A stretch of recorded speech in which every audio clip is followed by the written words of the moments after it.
Okay, this is day 3 of grid development, and we're going to actually do something useful today. We're going to embed a grid within a grid and build a page that has got real content on it, and it might be something that you would use on your site. So we're going to take what we've learned in the last couple of days about using grids and putting content elements in them, and then we're going to put it together and start producing a real web page. For starters, I'm going to keep working with the same grid that I had. I'm going to jump into Pilot here, and here's a grid that I created yesterday with the 6 pictures. And if you remember, we went through and we changed the cell size for some of the picture elements that are in this page.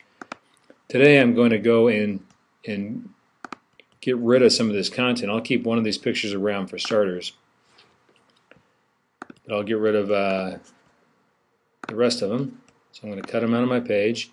And then I've got a couple of pieces of content staged up here I want to use today, so I'm going to share these into the page. Now what I'm going to do is this first section of content, I've got my grid that's set up at 24 columns. We remember how to do that. So we've got a 24 column grid. I've got my default cell size set to 8, but I'm going to override it for these 2 columns, the first 2 things. So I've got my text section here is going to be set to 8, but my picture I'm going to set to 16. So I'm going to make this thing bigger than the default. And then the last section of text here is going to be 24. So it's going to actually run all the way across the page when I finish.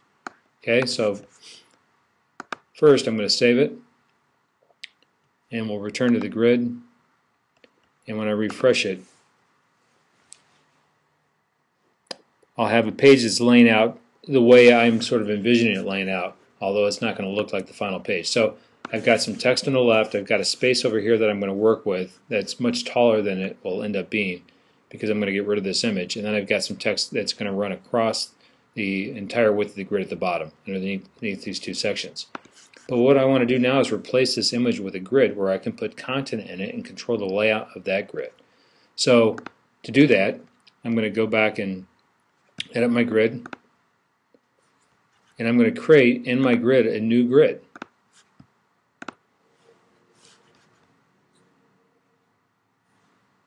And then what I'm going to do is I'm going to move that grid up to where the picture is, and I'm going to get rid of the picture. Okay, so my grid's here. I'm going to have some settings on my grid. This grid is going to be 16 columns wide because I want the first chunk of text in the grid to be 8 and then this grid to be 16 to fill it out to the end of the page. And then I'm going to go and get rid of this picture.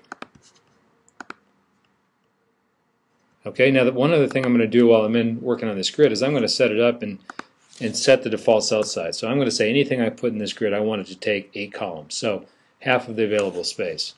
So now that when I save it, I'm going to have an empty grid, but I'm going to put some things in it. So what I want to put in the grid now is I'm going to put in some web links. So I've created a bunch of web links by default, and I've got them sitting out here in my clipboard. So I'm going to take these 4 web links and I'm going to share them into my new grid. Alright, so looking at this again, I've got a grid that's 24 columns. I've got an HTML section that takes up 8 columns. I've got another grid that takes up 16. That'll fill everything out to the right. And at the bottom I've got another section of HTML that's going to cover 24 columns.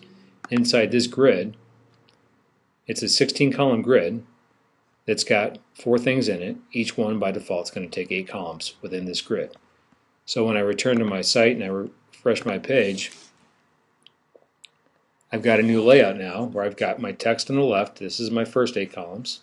Here's my grid content that has my 4 web links in it and a 2 column layout. Okay, so they are now, it looks like a 3 column layout across the page, but I've got these items stacked here and I can do anything I want to within this space.